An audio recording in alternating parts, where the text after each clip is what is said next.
शेवटी पक्ष आपल्याला जिंकवायचा आणि पक्ष मजबूतीनं पुढे न्यायचा आहे. आणि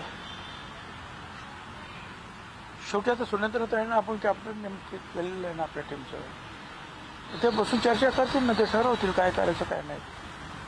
आपण कोणावर काहीतरी बोल लावण्यात अर्थ नाही आहे. आणि मगाशी सांगितलं आपण ह्या चर्चा ज्या आहेत बाहेर, म्हणजे जसं मीडियात होता का म्हणजे तसं बाहेर सुद्धा या चर्चा ज्या आहेत कार्यकर्त्यांनी होणार ना त्याची काळजी घेतली तर फार बरं होईल.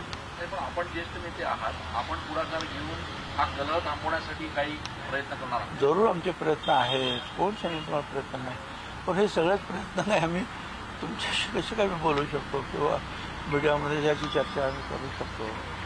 निश्चितपणे प्रयत्न सुरू आहेत आणि निश्चितपणे चर्चा पण सुरू आहेत आमच्या, आणि ते फार पॉझिटिव्ह चांगलं आहे.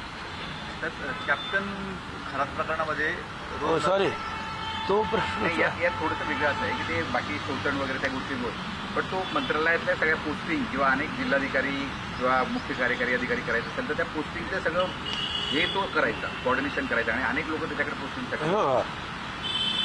मुख्यमंत्र्यांनी सांगितलं कुणालाही याच्यामध्ये क्षमा केली जाणार नाही.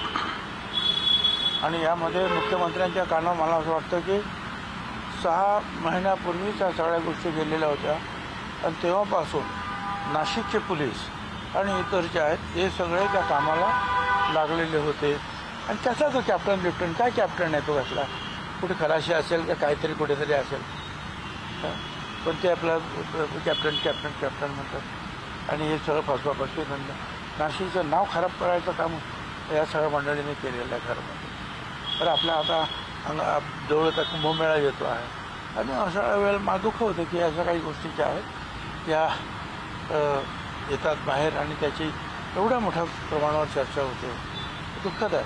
परंतु मुख्यमंत्र्यांनी सांगितलं याच्यामध्ये कुणालाही आम्ही क्षमा करणार नाही. साहेब, रोहित पवारांचं एक ट्विट आहे आता की सुनेत्रा गाठी निवडणूक लढवत आहे ती बिनविरोध व्हावी अशी आमची इच्छा आहे. मात्र जे पक्ष किंवा जे उमेदवारी अर्ज भरत असतील त्यांना देखील विनंती आहे की त्यांनी तो मागे घ्यावा.